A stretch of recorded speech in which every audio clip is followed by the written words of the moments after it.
Welcome back to the English Institute of Sport, where today we complete the lineup, not for the Crucible, but for the last round of qualifiers. We've dragged Neal Foulds, former world number 3, out of the commentary box. Neal, before we talk about the hotly contested matches to come today, a couple of big stories from yesterday. 5-ton Fergal O'Brien, 6-5 against Luca. He's got to be edging towards 50, and he's still delivering. Yeah, he's not a guy you want to play in these qualifiers, as we know. A shame for Luca because, you know, he's a player from Belgium who we would like to have thought had a chance of going a long way. He's never won a match at the Crucible yet. That's his biggest problem. He's not playing there this year. So, look, but for every loser, there'll be a winner. And for Fergal, we kind of know that he had a lot of close matches. We had that infamous match that we spoke about for 2 hours, the last frame against David Gilbert. That's so right. He's not someone you want to play in the qualifiers because he's not going to leave anything behind, is he? That's for sure. The Romantics would have loved Jimmy to have moved within one win of returning to the Crucible for the first time since '06, I think, but the Milkman was just too classy for him. That's right, and Rob Wilkins, you've got to remember, he's got a good pedigree. He's been at the Crucible and beaten Neil Robertson at the venue twice, so this is a good time of year for him, a good tournament for him. And like, there was a couple of frames, Jimmy potted a black and went in off in one frame, lost another black ball frame. Next thing you know, it's slipping away. So unfortunately, the dream died there, but for Milkins, it's a good win.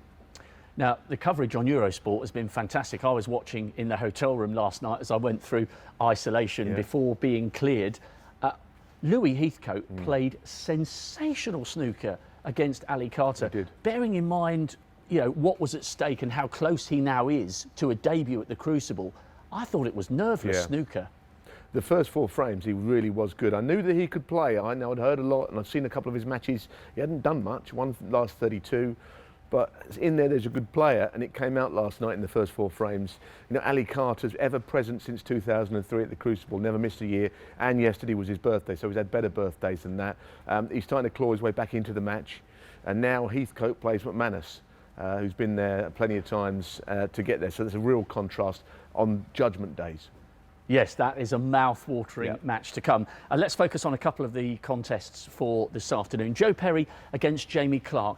Joe will be the favourite. It took Jamie a long time to settle into this season. He had an awful lot of round of 1, 2, 8 exits at the start of the campaign, but he's put wins together and he'll fancy it. Yeah, and the same happened to him last year because he didn't, I think it was until he got to the shootout last season and that he won anything. So, look, he's another good player. I saw him in the bar the other night, a lovely Welsh lad from Southwell, hotbed of snooker and all of that sort of stuff. Good player.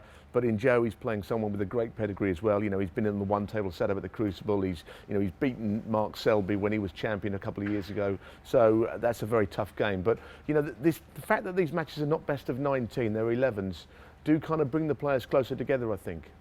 Next door, because we're on table 1 here, next door, what a match in prospect. Mark King and Ken Doherty. I mean, 2 guys who have been there, done it, bought the T-shirt and won ranking titles. It's hard to believe only one of them will make it to the final round of qualifying. That's a tough one to call. It is, and they played at the Crucible actually in, I think, 2002, certainly just after the turn of the century, and it went all the way 13-12 to Ken. Right. So they've had a lot of history. They both played a lot in Essex, and I was reminded the other night, of course, that Mark King's dad, Bill, used to be Ken's driver for years, you know, on the circuit, so they go back a long way. They're good old pals, but that's a good match. A real old school game, that is, 2 top players. Well, we could expect that one to go all the way. And just finally, Neal, from all the snooker you guys have commentated on so far, with the 2 judgment days still to come, have you been impressed with the overall quality, bearing in mind the nerves and what's at stake for everybody who lined up here at the Institute? Yeah, we've had a little bit of everything. Some great matches. I thought that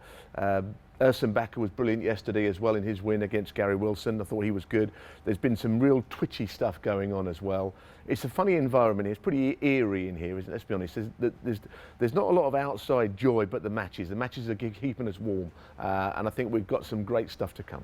Superb. Thanks very much, Neal. You can watch it all live on Eurosport. They're doing a fantastic job as we edge towards finding out who the 16 qualifiers will be. But there's a huge amount of superb snooker still to come before we start at the Cruce next Friday.